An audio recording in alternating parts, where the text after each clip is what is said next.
काय सांगाल तुम्ही? मी प्राध्यापक संजय पन्नासे, व्होकेशनल टीचरचा अध्यक्ष आहे आणि एक ओबीसी नेता आहे. जो नितीन गडकरी साहेबांनी राष्ट्रीय स्तरावर ओबीसी आयोगाला संविधानिक दर्जा मिळवून दिला आणि देवेंद्रजींनी 48 JR काढले ओबीसीसाठी. म्हणजे बरेच लोकांना माहीत नसेल की त्यांनी क्रिमिलियरची लेअर जे 4.5 लाख होती ती 6 लाख केली, मग 8 लाखाची 12 लाख केली, म्हणजे 8 लाख झाली ती 4 लाखाची.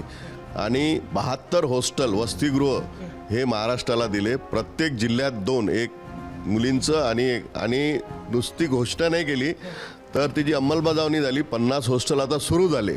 तर हे ओबीसीचं कार्य त्यांनी फार चांगलं केलेलं आहे. अत्यंत महत्त्वाचा मुद्दा खरं तर आपण मांडला. एक जे आपल्याला थेट स्प्लिट दिसते आहे, म्हणजे ती लोकसभेत होती का माहिती नाही. लोकसभेत आपण पाहिलं की एकीकरण झालं मतांचं. मग ते आपल्याकडे त्याला DMK म्हणतात विदर्भाच्या भागाला, तिथं त्याला म्हणजे दलित मुस्लिम कुणबी, तिथे मराठा दलित मुस्लिम असं एकत्रीकरण झालं आणि त्याचा फटका भाजपाला बसला. मग हा ओबीसी लोकसभेत एक होऊ शकला नव्हता का?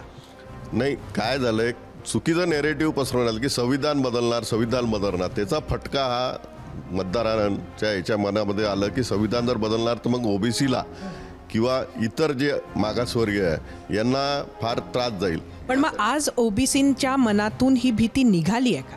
हा, बरीचशी निघाली. कारण की जे चुकीचं नेरेटिव्ह पसरवण्यात आलं ते आता लोकांना कळलं की बा हे फक्त मताचं राजकारण होतं.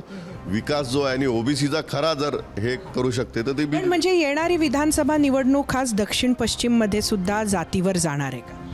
नाही, जातीवर काही मतं हे होतील, पण लोकांना माहित आहे की कोण काम करू शकतं. तुमचं काय मत? मी अनंत गोळे, स्टेट बँकेतून निवृत्त झालो आहे. तसंच मी कोणत्याही पक्षाशी नाही संबंधित. माझे काका काँग्रेसचे आमदार होते अकोल्याला विधान परिषदेत, हरिभाऊ गोळे. तसं घरानं आमचं पूर्ण का काँग्रेस त्या काळातलं. म्हणजे मुंबईहून आल्यानंतर मला इथं अस्वस्थ वाटत होते की काय आपण कुठं आलो आहे इथे. पण नंतर गडकरीजी जेव्हा राज्याचे मंत्री झाले महाराष्ट्राचे, त्यानंतर जे डेव्हलपमेंट होती तेव्हा माझं मतं परिवर्तन होत गेलं त्यानंतर. पण देवेंद्रजीबद्दल माझं हेच म्हणणं अजूनही की बहुसंख्य मताने निवडतील. समोर कोणी असो, मी मराठा आहे काय मी मराठा आहे, पण मी सांगतो तुम्हाला देवेंद्रजी निवडून येणार आणि येणार. पण मराठा कुणबी मतं ही दक्षिण पश्चिम मतदारसंघात एक होऊन देवेंद्रजींच्या विरोधात आहेत का? असं कुठं वाटते तुम्हाला? असं मला नाही वाटत. मराठ्यांसाठी काय केलं हे फक्त मराठ्यांना माहिती आहे. भले मोठे लिडर लोक काही बोलो, पण सर्वसामान्य मराठ्यांना माहिती आहे मराठ्यांसाठी काय केलं फडणवीसांनी. पहिलं जे आम्हाला आरक्षण दिलं त्यांनीच दिलं आणि अजूनही त्यासाठी मागे लागले आहेत. ॲक्च्युअल काय आहे, खरं काय खोटं काय हे लोकांना कळलेलं आहे.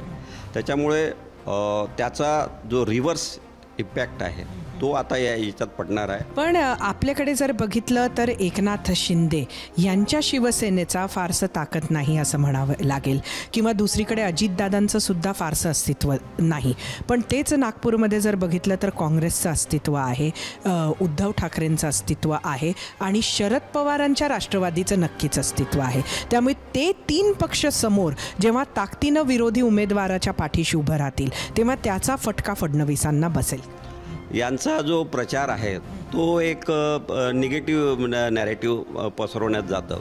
त्याच्यामुळे त्यांच्या पाठीशी लोक किती आहेत ते तुम्ही तेवढं काही गेस करू शकत नाही.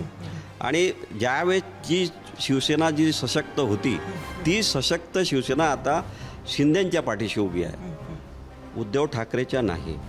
आपण बघितलं की ही सर्व मंडळी जी आहेत ती वेगवेगळ्या भागात राहतात दक्षिण पश्चिम नागपूर मतदारसंघाच्या, आणि ही ती मंडळी आहेत की ज्यांच्या घरी काही ना काही कारणाने इतक्यात देवेंद्र फडणवीस येऊन गेलेत किंवा त्यांची भेट झाली.